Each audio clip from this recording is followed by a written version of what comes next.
Hey there YouTube, just want to make a quick video as a response to the 10-pound winter survival kit challenge by Chris Tanner from Preparedmind 101.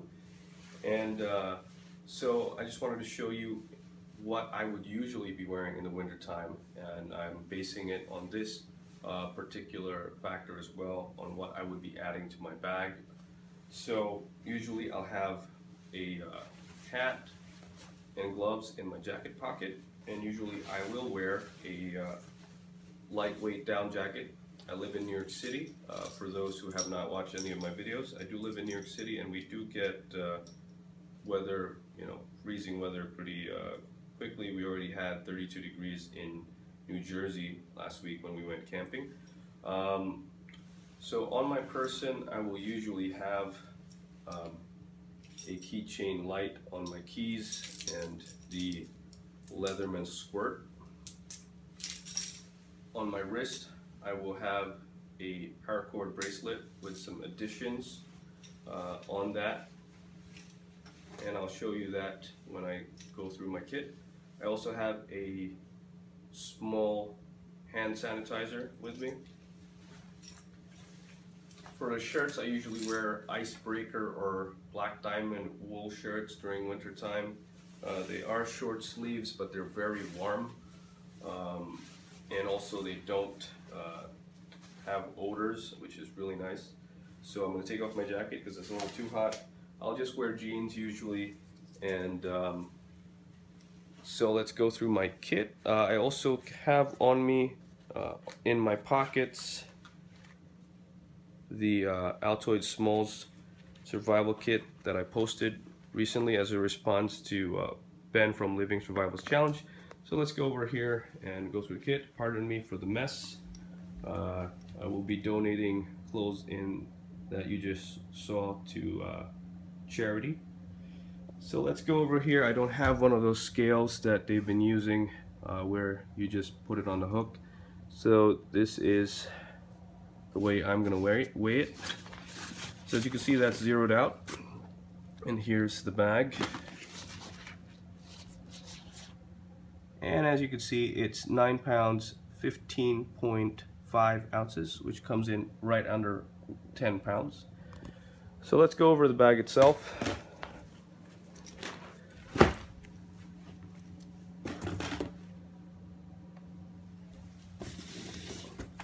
This is the North Face Verto 26, and it's a frameless 26-liter backpack.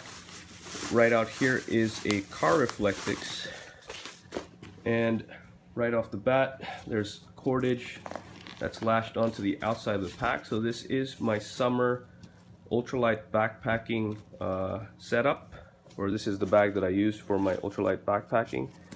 It's got about 10 to 12 feet of paracord on the outside of the pack, which I use to strap on my sleeping pad and whatnot.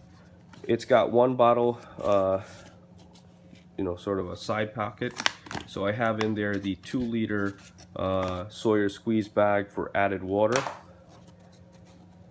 So basically, when Chris issued this challenge, I figured that I would want, if I was going to put a 24-hour or 72-hour kit in my bag, in my car, then it would have to be able to be set up in a certain way. So let me go over that again, because it doesn't seem like I verbalized that properly. If I was going to make a winter survival kit and put it in my car, it would have to at least sustain me for 24 to 72 hours. Because in the scenarios that I run in my head, you're only going to be using this kit. Let's say you got snowed in, you got stuck, and you had to walk, in the circumstance where you maybe hit black ice and there was nobody around for miles, then you would need a kit that would sustain you for at least 24 to 72 hours, even though the challenge only says that you have to use it for an overnight in 32-degree weather with just your clothes and your EDC. So let me go over what's inside the pack. So again, this is the Verto 26. It is a frameless backpack, and I'll show you the reason why I use that A lot of people, including Chris, have been using dry bags, and my problem with that dry bag scenario, in that scenario that we were talking about, if you were walking with a dry bag with 10 pounds, it's gonna get really cumbersome after a while. For one, the bag may not be durable enough. The other is that you'll have to carry that bag with your hand for, let's say, 2 to 3 miles, maybe 5, even 10 miles in a 24-hour to 72-hour period. So I think a backpack, a lightweight backpack such as this, which is a frameless pack, will do much better. So let's go over the contents of the top pocket, which are there for easy access, because probably those will be the first things you will be grabbing in that type of situation.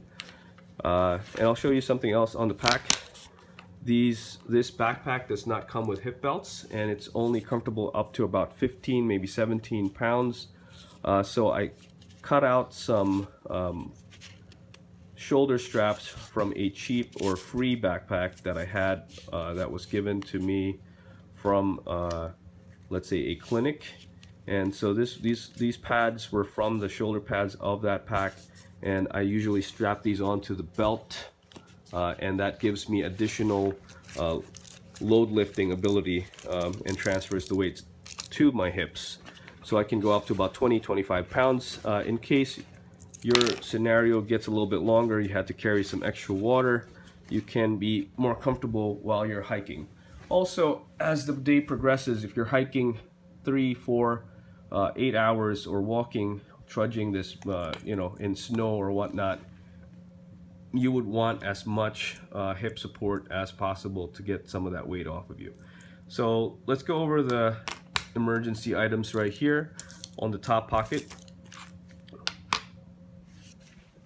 So one of the things that I wanted to show you was what's on my keychain. So I live in New York City within the 5 boroughs. It's very non-knife friendly, so it's not like you could carry a fixed blade on your hip such as Chris does, and you can't really have a fixed blade in your car. One of my friends got arrested a few years ago and spent the night in jail for having a kitchen knife in the trunk of the car.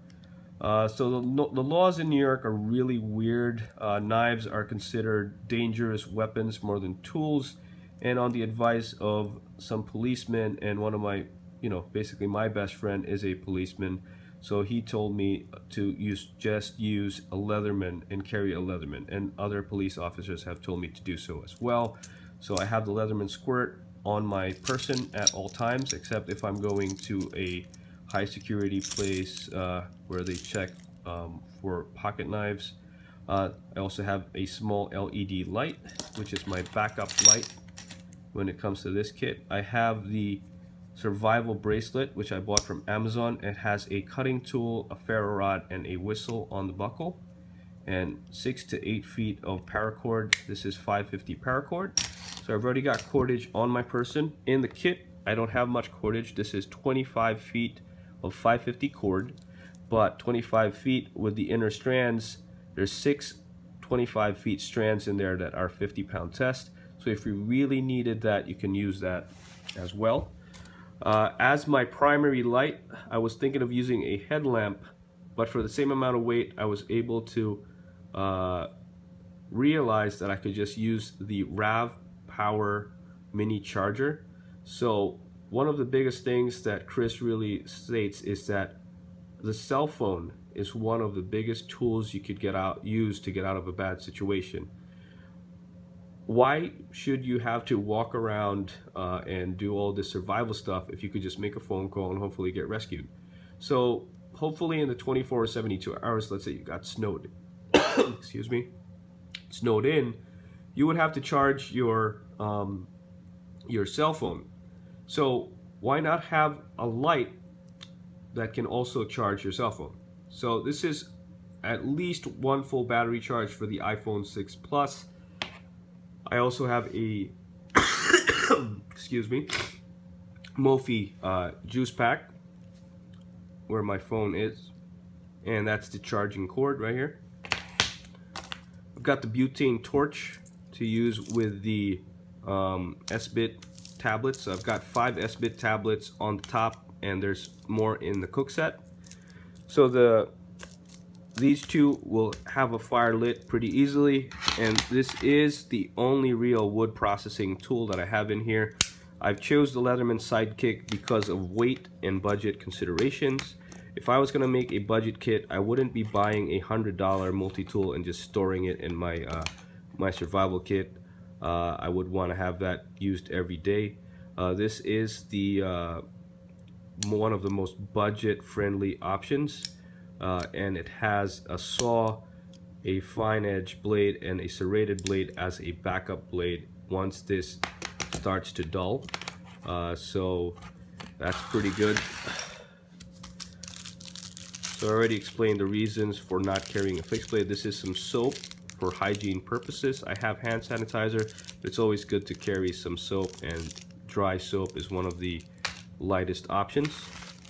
This is just a survival, not a survival kit, an emergency first aid kit with sewing needles on the inside, which you could also use for injuries in a pinch, just to stop bleeding.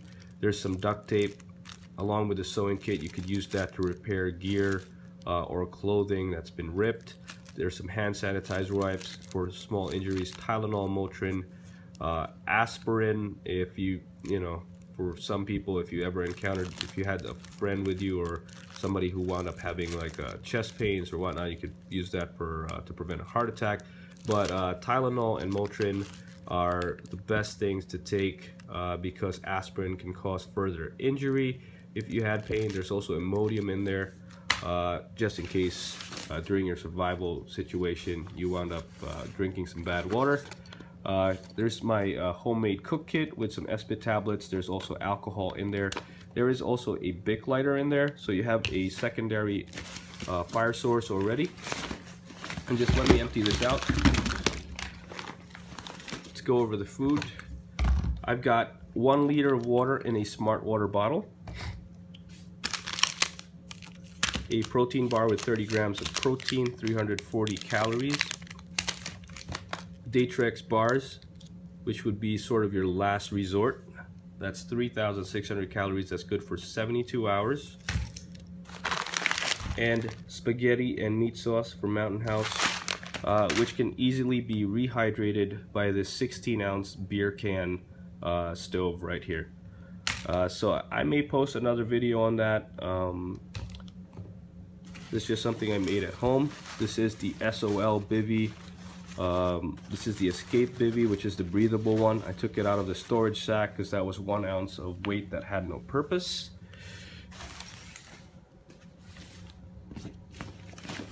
On the inside of the pack, since it is a frameless backpack, let me see if I can actually get this done. I guess I'll have to use my feet as well to pull this out. So right here, we've got the torso pad from Gossamer Gear. This is the Night Light pad, which can be used for a back frame for your backpack.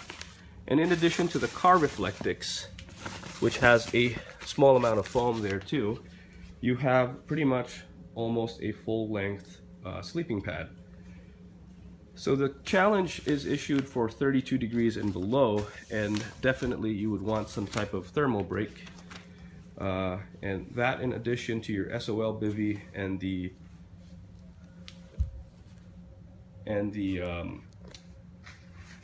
down jacket, which I showed you earlier, will really help you get comfortable, or more comfortable, or at least survive in those conditions. And one of the things that I see people did not mention or include in their kit is base layers. So Chris mentioned that during the challenge you could mention you have base layers, but if you were driving in your car and it was just right around 34, 32 degrees, let's say it was 40 degrees in the morning and it would dip down to 32 at night, which is a realistic situation in my geography, I would probably want to have base layers in my kit. So this is the Under Armour Base 2.0. I actually have the men's top and the women's bottoms because they were on sale, and I don't really care too much if they're men's or women's as long as they're cheap and affordable. Very warm, very lightweight.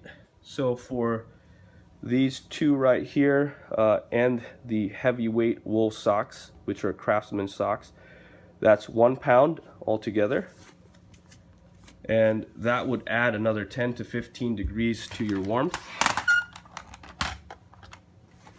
So it may sound disgusting, but if you really started to get cold, you could take off the socks that you have on your feet and add those to your gloves. So I showed you earlier that I did carry gloves and a hat in my jacket pocket, and I do have a hooded down jacket. But if you really did get cold, you could do that, and you could have this on your feet inside the SOL bivvy with the jacket, and have all your clothes on for that, just to stay comfortable or at least survive the night. In this black pouch, I have a 1 pound survival kit. So as you can see, that's just 15 ounces. I did take out some random things that I thought were not pertinent for this particular kit. So this will be in a separate video, and it's a 1 pound kit, and I'll just show you what I have in there right now. So for a cover, I have the Kelty rain poncho, which is a smaller scale military style poncho. Bandana for filtering. The Mylar survival blanket for added warmth. You could cut a hole in the middle of this and wear it over yourself and have the poncho over that if it was sort of a rain and sleet type of environment. So at 34 degrees in the Northeast, because of the humidity as well, if it started to have rain or snow, usually it's sleet. It's not really that powdery snow, and it's really gonna get you wet. So a rain poncho is really good. I've used this in the backyard and tried it out in high winds, and it works really well, and it covers me personally, and I've got 50 feet of bank line, and this video is getting a little long, so I'm gonna go wrap it up. There's a 1 liter Whirlpack bag here with some chlorine tablets. There's 10 chlorine tablets, which is good for 1 liter purification if you put it in this bag for questionable water, and you could use it with the 2 liter Sawyer. So this is the 2 liter Sawyer, and each tablet can be used with 2 liters of water. So you could use the bandana to filter the water and just use the chlorine to purify it. There is some waterproof matches, a striker, and some cotton for tinder. This is the Tool Logic survival card, which has a whistle, a fixed blade knife, a red light to preserve your night vision, and a ferro rod. It's also got a toothpick and a pair of tweezers. So people may say, oh wow, so you do have a fixed blade in there, but you know, it's a little tiny fixed blade. It's gonna stay in there. It's not something that's gonna be noticed. That can be questioned, obviously, but it's pretty much, it says it right there, survival card. So if you ever had to deal with the authorities, it says survival, and it's not tactical. So for survival kits, I often try to stay away from any type of tactical equipment, because in the court of law, anything that says tactical could really put you in trouble. There is also a wire saw in here for wood processing. So that's my 10-pound survival kit, and that's for my geography. I did not include a down bag or an insulated bag in here, because those type of bags, when compressed, do really poorly. I will show you a jacket in another video. So basically, when you have down and you have it compressed in a kit for a very long time, the down doesn't fluff up anymore, and that really doesn't serve you any good. So I try to stay away from down for any type of survival kits, and I'll show you on another video what down looks like after several months of storage. So thank you very much for watching. Please like, share, and comment and subscribe, and I'll see you next time.